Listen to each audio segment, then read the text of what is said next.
Da palavra bíblica, do segundo livro de Reis, leremos o capítulo 11. Senhor, aqui está a tua palavra, e aqui está o meu coração, minha mente. Tudo que fui, sou e serei, Senhor. Tudo que tive, tenho e terei, coloco à disposição do teu reino. E te agradeço por essa oportunidade de ter a chance hoje de ler a tua palavra, Senhor. Dá a compreensão a minha esposa, a nossa filha, que antes de ser nós já consagramos ao Senhor, de viver a experiência do Teu Evangelho, da Tua presença em nossas vidas, sem margem limitante, mas na plenitude da experiência real de intimidade com o Senhor. Nos faz também ser instrumento do Senhor, se assim for a Sua vontade, para que mais pessoas acessem a Tua palavra e se faça na vida dessas pessoas conforme a Tua vontade, pois só quem tem experiência com ela, Senhor, sabe como a Tua vontade é perfeita, justa e agradável. Te amamos, ó Pai, te agradecemos pelo Teu amor tão grande que deu Teu Filho unigênito para que todo aquele que nele crê não pereça, mas tenha vida eterna, conforme narra João 3,16. Te agradecemos muito, muito, Senhor Jesus o Cristo, Salvador, pelo Teu sacrifício santo naquela cruz do Calvário, dando a possibilidade àqueles que Te aceitam em espírito e em verdade, Senhor, de serem feitos e que somos hoje, servos, mas filhos do Deus Altíssimo, Pai Todo-Poderoso, Criador do céu e da terra, por adoção vinda do Teu sacrifício, Senhor. Te agradecemos, Espírito Santo, Deus conosco, descido em Pentecoste, como o Consolador anunciado por Cristo. Te agradecemos, Deus Pai Todo-Poderoso, Criador do céu e da terra, porque a Tua palavra é imutável, Tu continua sendo o mesmo e assim o será para sempre. O Senhor dos Exércitos, Deus eu sou, Pai do Cristo Salvador, nosso Pai e Senhor eterno. Amém. Bem, temos aqui no capítulo 11 do segundo livro de Reis, 21 versículos, e diz no versículo 1 em diante: Vendo Atalaia, mãe de Acasias, que seu filho era morto, levantou-se e destruiu toda a descendência real. Mas Joseba, filha do rei Jorão, irmã de Acasias, tomou a Joás, filho de Acasias, e o furtou dentre os filhos do rei, aos quais matavam, e pôs a ele e a sua ama numa câmara interior, e assim o esconderam de Atalia, e não foi morto. Joseba o teve escondido na casa do Senhor 6 anos. Nesse tempo, Atalia reinava sobre a terra. No 7º ano, mandou Joiada chamar os capitães dos cários e da guarda e os fez entrar à sua presença na casa do Senhor. Fez com eles aliança e ajuramentou-os na casa do Senhor e lhes mostrou o filho do rei. Então lhes deu ordem dizendo: Essa é a obra que haveis de fazer. 1/3 parte de vós que entrais no sábado fará a guarda da casa do rei, e a outra 1/3 parte estará no portão Zur, e a outra 1/3 parte ao portão de trás da guarda. Assim fareis a guarda e a defesa desta casa. Os 2 grupos que saem no sábado, esses todos farão a guarda da casa do Senhor junto ao rei. Rodeareis o rei, cada um de armas na mão, e qualquer que pretenda penetrar nas fileiras seja morto. Estareis com o rei quando sair e quando entrar. Fizeram, pois, os capitães de 100, segundo tudo quanto lhes ordenara o sacerdote Joiada.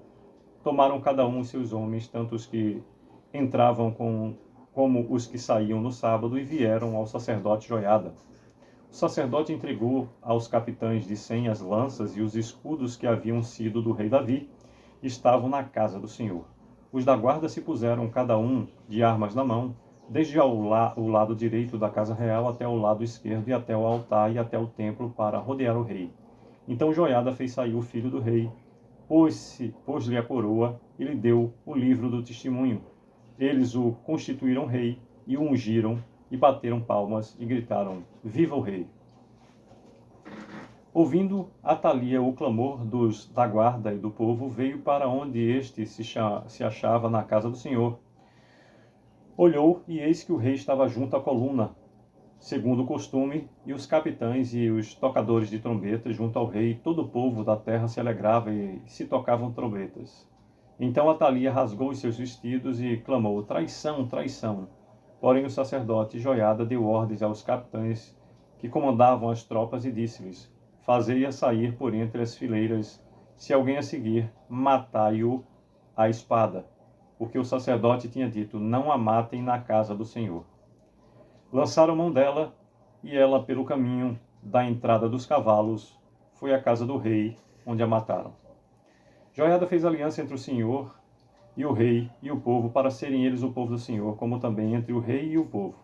Então todo o povo da terra entrou na casa de Baal e a derribaram, despedaçaram os seus altares e as suas imagens, e a Matã, sacerdote de Baal, mataram perante os altares. Então o sacerdote pôs guardas sobre a casa do Senhor. Tomou os capitães dos cários, os da guarda e todo o povo da terra, e todos esses conduziram da terra do Senhor ao rei, e pelo caminho da porta do guarda vieram à casa real, e Joás sentou-se no trono dos reis. Alegrou-se todo o povo da terra, e a cidade ficou tranquila, depois que mataram Atalia a espada junto à casa do rei. 21º e último versículo do capítulo 11 do segundo livro de Reis nos diz: Era Joás da idade de 7 anos quando o fizeram rei. Pois bem, por meio destes 21 versículos, nos fala o capítulo 11 do segundo livro de Reis sobre diversas circunstâncias. Por exemplo, do versículo 1 ao 3, Atalia usurpa o trono de Judá. Do 4º versículo até o 12º, Joás ungido rei de Judá. Do 13º ao 16º versículo fala sobre a morte de Atalia. E do 17º versículo até o 21 nos fala sobre a aliança de Joiada. Tudo que acontece que envolve seres humanos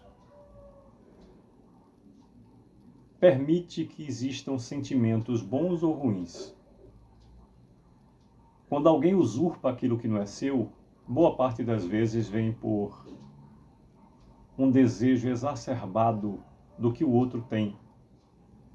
No popular, um olho grande, uma maldade incontida e uma insatisfação com essa mesma pessoa, por ela ter se destacado mais, e você e a pessoa se sente inferior àquele que busca usurpar o lugar. Mas ao protegido de Deus, independente do que com ele fizerem, ele continuará sendo ungido. Aquele que usurpou, como o caso aqui de Atalia, é um exemplo do que acontece quando a palavra do Senhor em outro momento nos diz: o salário do pecado é a morte. A aliança de Joiada, todas as alianças que são feitas em que o Senhor faz parte, é abençoada e em seu tempo dará frutos. Estejamos atentos a que fase de vida estamos passando. Há tempo da cega e da plantação.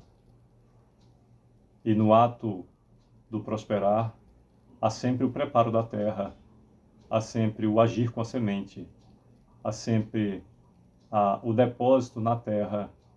E depois que você fizer a sua parte, eu fizer a minha parte, é só esperar que a natureza se encarrega de fazer brotar.